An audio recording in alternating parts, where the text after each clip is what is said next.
Paz do Senhor Jesus, sejam bem-vindos mais uma vez. Hoje vamos dar continuidade ao nosso estudo, né? Estudo de Atos, sobre a igreja primitiva. E hoje a gente vai falar um pouquinho especificamente do Atos, capítulo 7, tá bom? Nós falamos do capítulo 1, 4, 5, chegamos em 7. No capítulo 7 a gente vai ter uma ruptura, que é, na verdade, a quebra. E aí a gente tem o ministério de Paulo a partir dos outros capítulos subsequentes, tá? Então, a gente tem Barnabé sendo aí cotado pelos discípulos do Yeshua para que desse continuidade ao ministério. E Barnabé, ele morre apredejado. E aí a gente parou no aspecto de Jesus na pessoa de Barnabé. Isto é, Barnabé, ele tinha os aspectos de Jesus Cristo na igreja. A igreja primitiva ela tinha que ter os três atributos e aspectos de Jesus Cristo. E isso se revela na pessoa de Barnabé. Por isso que ele foi coutado, tá? E a partir de Barnabé, quando ele morre, o seu manto é lançado sobre os pés de Paulo e o apóstolo Paulo começa a perseguir a igreja. Na sua convenção, ele abre cinco igrejas, das quais a igreja da Ásia, da Frígia, a igreja de Sardes, de Pérgamo, de Tiatria. É essas igrejas que Jesus Cristo, João, quando vai ter a sua visão lá na ilha de Patmos, ele vai ver essas igrejas e vai mostrar que a mornidão espiritual muito grande nessas igrejas.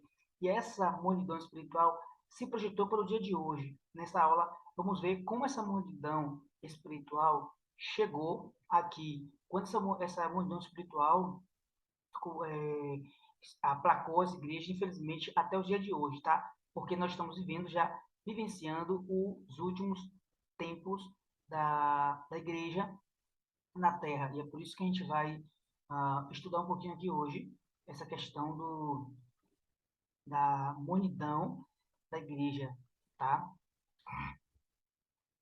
Deixa eu ver aqui. Bom, e aí eu chamo essa aula de a crise das igrejas modernas, que é a nossa aula de número 2.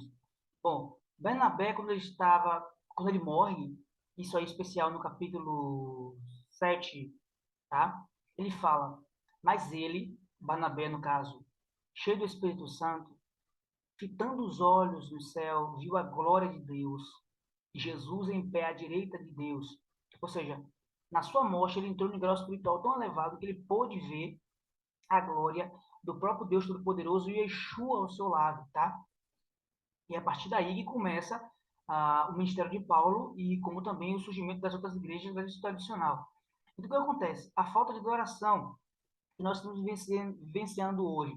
Estamos vivenciando um movimento muito grande, um movimento muito de aparência, a igreja mergulhada no pecado, a palavra de Deus, ela sair dos púlpitos, o Espírito Santo não está mais movendo quando movia na igreja primitiva. Por quê? Porque simplesmente nós deixamos as características. Lembra que o tema da aula passada foram as características da igreja? No entanto, nós, como cristãos, perdemos nossa característica. E quando se perde a nossa característica, perde-se também a sua identidade.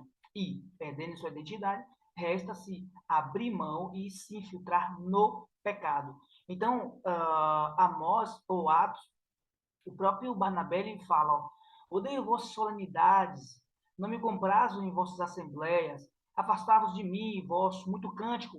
E isso também é falado no profeta Amós. Ele fala, Amós 5:43, eles falam, eu odeio a festa de vocês, ou seja, muito cântico, muita zoada, muitas assembleias solene, mas tudo, com todo o coração. Por isso que Jesus falou, se a gente me confessa, mas o seu coração está totalmente longe de mim. Ou seja, nós professamos o Senhor com barulho, com zoada e agonia, mas o coração está totalmente distante do Senhor. E como foi que isso começou? Isso começou em Israel, tá? Por exemplo, no livro de Amós, 5, no livro de Amós 5, 26, 27, ele diz o seguinte, ó, ofereceste-me vós sacrifício. e orações no deserto por 40 anos, ó casa de Israel. Ele está falando do processo de Moisés e processo de libertação do povo de Egito por Deus, tá? Antes de levar-te à tenda de tá, Shukti, que tá aí, tá em árabe, tá? Coisa repugnante. Esse Shukti que tá falando aí, tá falando se a tenda do Deus que eles levaram lá para adorar no deserto. O Deus cara de bode, o Moloque, tá? E a estrela do vosso olha, a estrela de Infã, que fizeste para vós mesmos. Portanto, vos levarei cativos. Atos 7:43, antes tomaste o tabernáculo de Moloque e a estrela do vosso Deus, Rinfã, tá? Rinfã. Vamos aqui prestar atenção nesse nome aqui. A estrela do vosso Deus, Rinfã, figuras que vos fizestes para vos adorar. Aqui quem está falando já não é Amós, quem está falando aqui agora é Barnabé. Vamos entender que estrela é essa, que estrela de Rinfã. A estrela de Infã, na verdade, é essa estrela aqui, ó. É conhecido como o povo chama de estrela de Davi, mas isso foi totalmente errôneo. Não há na Bíblia falando sobre estrela de Davi. Na verdade, a estrela é conhecida como estrela de Salomão, que era, na verdade, um anel usado por Salomão para invocar os demônios. Quando Salomão perdeu o seu contato com Deus, ele usava esse anelzinho, estrela de 4 pontas, para invocar demônios. Em especial, esse demônio aqui, que tem a estrela sobre a testa, é o mesmo Deus, o mesmo demônio adorado na maçonaria. E repare que esse demônio, ele é hermafrodita, tem seu falo aqui ereto, né? Movido por uma cobra. Os seus seios aqui são seios de mulher, ou seja, é um homem homossexual, um homem transexual. Por isso está vendo essa agenda muito grande de homossexualismo, não só nas igrejas, como também na política, ditas políticas públicas, fomentando a sensualidade e a sexualidade. Tudo isso foi um ponto que já foram desde lá dos tempos antigos bíblicos e que nós temos hoje, vivenciando hoje a última era de povos, que é a última estada, o último momento da Terra, que é este momento agora cujo pecado está tão aflorado. Então aqui, se você, geralmente no filme de terror, sempre tem esse pentagrama aqui que eles colocam sobre o chão e invocam demônios. Então Salomão usava esse símbolo para invocar demônios. Tanto é que Salomão, ele morreu defendendo demônios. Então, os templários, eles fazem uma viagem a Jerusalém em 1918, em 1800, e aí os templários vão para o templo, por isso que o nome templários, e os templários roubam os utensílios de Jerusalém, e eles roubam também essas estrelas, esses símbolos. Quando ele rouba esses símbolos, ele vem para a Europa e funda uma organização chamada de maçonaria. E a maçonaria vai trabalhar com esses símbolos e adorando esse ser aqui, esse demônio. E algumas igrejas pregará esse símbolo e colocará dentro da igreja como estrela de Davi. Mas Davi era filho de Salomão. Davi pegou alguns cultos de Salomão, de seu pai, e trouxe para dentro do templo. Entendeu? Foi por isso que o Senhor permitiu a destruição do templo, porque no templo eles estavam fazendo essa adoração a esses seres. Então, a estrela de Moloque, a estrela de Moloque, não a estrela de Davi. Quem era o deus Moloque? O deus Moloque era o deus que você vai ver em Êxodo, você vai ver isso em Atos, você vai ver em Reis.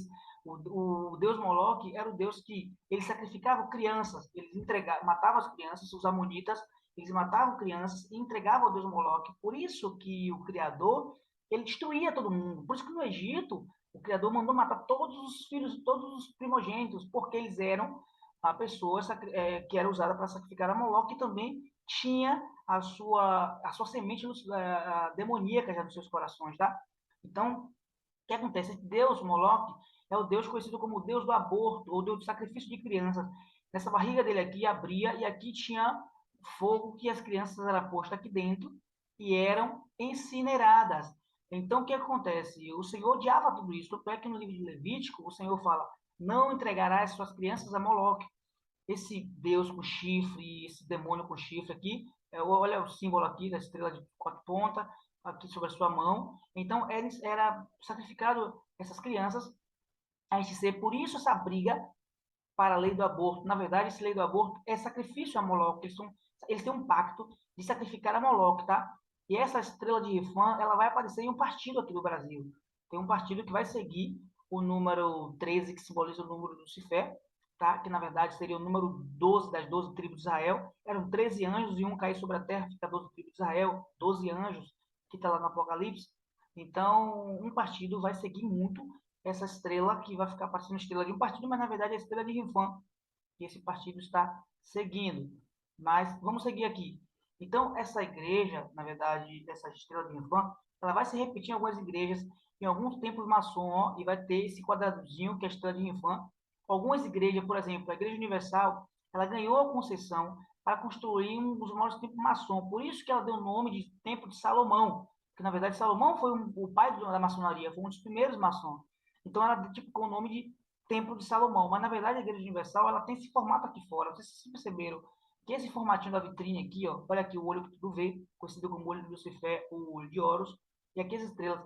Algumas igrejas ela começou a querer ter pessoas, querer ter muita oferta, de alguns pastores querer enriquecer, então eles começaram a seguir essa tendência. Essa tendência foi pregada lá nos Estados Unidos, em 1950, para que as igrejas perdessem a noção de adoração e iniciassem o culto a Moloque e o culto ao deus Infã, que é o mesmo deus Moloque. Por isso que daí vem a chamada estrela de Infã. Na Babilônia, no tempo de Nabucodonosor, tinha a estrela de Infã aqui, ó, a mesma coisa. Todas as civilizações antigas tinham contato com essas estrelas, esse culto a este deus Moloque, este deus Infã, que nós achamos que é a estrela de Davi, tá? Então, as civilizações antigas, ó, verá seguir essas estrelas, que simboliza também o número 66, o número da besta, a estrela da União Soviética, que depois vai virar a estrela de um partido, tá aqui também, tá bom? E aí o que acontece? Israel vai seguir essa mesma estrela dos nazistas, ó. Tá vendo? A suástica nazista é a estrela de Infã. Tá vendo aqui? Todas essas organizações irão seguir essa estrela. O Israel não é diferente. Israel até hoje eles são pagãos, tá? Muita gente de Israel são pagãos. Eles foram que rejeitaram Cristo. Até hoje eles esperam o nascimento de Cristo. Apenas 2% da população de Israel é cristã. Eles não creem em Jesus Cristo. Agora, eles usam a ideia de batismo, o turismo de Israel para ganhar dinheiro. Então, ele quer em Jesus para ganhar dinheiro, mas eles não acreditam em Jesus. Então, tem muitos deles que não acreditam no Yeshua, Todo-Poderoso, tá bom? Então, assim, a gente já sabe aqui era o símbolo de Salomão, que era um anel que ele utilizava para chamar os demônios, para que ele pudesse conversar. Esse livro, no caso o livro de Salomão, foram retirados da Bíblia no século V pelo rei conhecido como era o rei, ai meu Deus, Constantino. Então o imperador Constantino, ele foi responsável por acabar com a perseguição da igreja.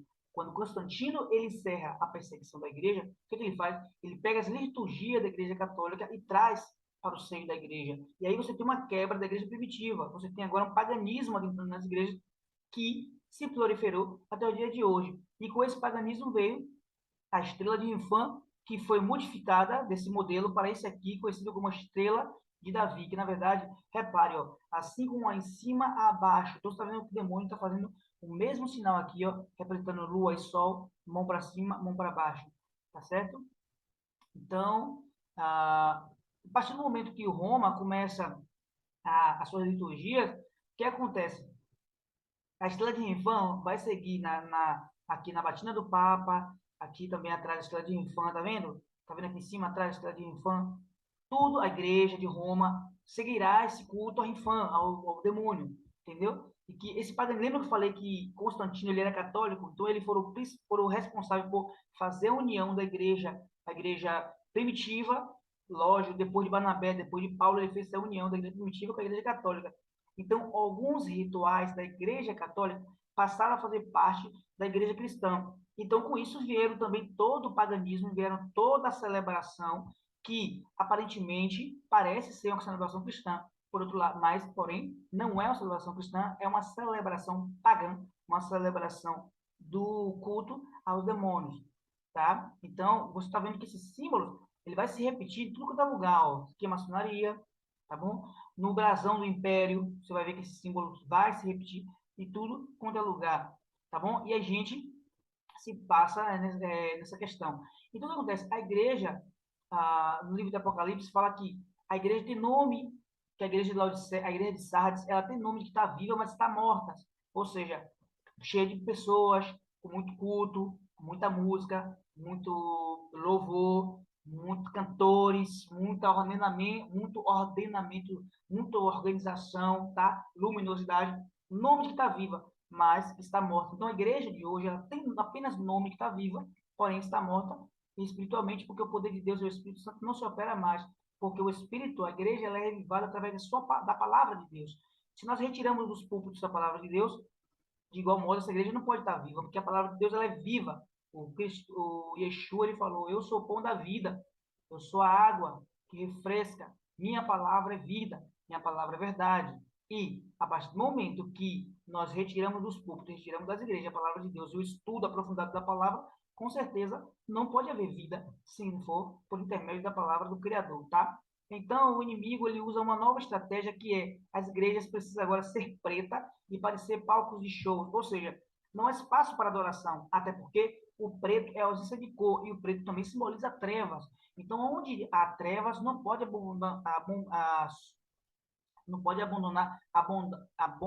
superabundar a luz, e aonde superabunda a treva, não pode superabundar, aonde superabunda a luz, não pode superabundar trevas. Então, é isso que a gente precisa olhar, tá bom? E perceber que onde há luz, a luz não há comunhão com as trevas. Portanto, não existe nós vivermos uma vida espiritual de santidade, de adoração a Deus, de busca do Espírito, com as 10 características da igreja primitiva que nós falamos na aula passada, na aula um, sem busca, sem estar completamente na luz e não nas trevas.